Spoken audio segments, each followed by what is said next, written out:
The Gospel of Matthew, chapter 23.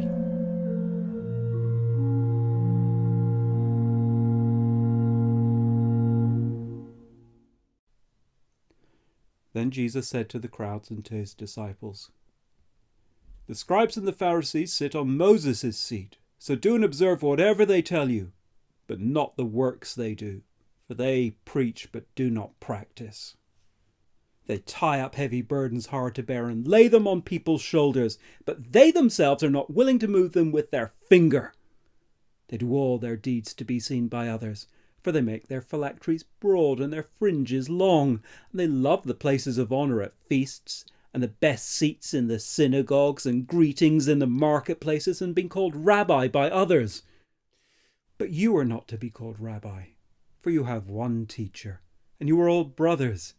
And call no man your father on earth, for you have one Father who is in heaven. Neither be called instructors, for you have one instructor, the Christ. The greatest among you shall be your servant. Whoever exalts himself will be humbled, and whoever humbles himself will be exalted. But woe to you, scribes and Pharisees, hypocrites! For you shut the kingdom of heaven in people's faces, for you neither enter yourselves nor allow those who would enter to go in. Woe to you, scribes and Pharisees, hypocrites! For you travel across sea and land to make a single proselyte, and when he becomes a proselyte, you make him twice as much a child of hell as yourselves. Woe to you, blind guides, who say, if anyone swears by the temple, it is nothing, but if anyone swears by the gold of the temple, he is bound by his oath. You blind fools! For which is greater, the gold or the temple that has made the gold sacred?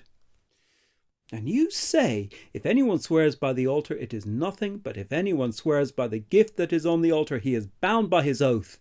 You blind men! For which is greater, the gift or the altar that makes the gift sacred? So whoever swears by the altar swears by it, and by everything on it. And whoever swears by the temple swears by it and by him who dwells in it. And whoever swears by heaven swears by the throne of God and by him who sits upon it. Woe to you, scribes and Pharisees, hypocrites! For you tithe mint and dill and cumin, and have neglected the weightier matters of the law, justice and mercy and faithfulness. These you ought to have done, without neglecting the others. You blind guides, straining out a gnat and swallowing a camel. Woe to you, scribes and Pharisees, hypocrites! For you clean the outside of the cup and the plate, but inside they are full of greed and self-indulgence. You blind Pharisee, first clean the inside of the cup and the plate, that the outside also may be clean. Woe to you, scribes and Pharisees, hypocrites! For you are like whitewashed tombs, which outwardly appear beautiful, but within are full of dead people's bones and all uncleanness. So you also outwardly appear righteous to others, but within you are full of hypocrisy and lawlessness. Woe to you, scribes and Pharisees, hypocrites! For you build the tombs of the prophets and decorate the monuments of the righteous, saying, if we had lived in the days of our fathers, we would not have taken part with them in the shedding of the blood of the prophets.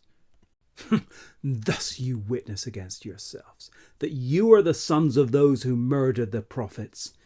Fill up, then, the measure of your fathers. You serpents, you brood of vipers, how are you to escape being sentenced to hell? Therefore I send you prophets and wise men and scribes, some of whom you will kill and crucify, and some you will flog in your synagogues and persecute from town to town, so that on you may come all the righteous blood shed on earth, from the blood of righteous Abel to the blood of Zechariah the son of Barachiah, whom you murdered between the sanctuary and the altar. Truly I say to you, all these things will come upon this generation. O Jerusalem, Jerusalem, the city that kills the prophets and stones those who were sent to it. How often would have I gathered your children together, as a hen gathers her brood under her wings, and you were not willing. See, your house is left to you desolate.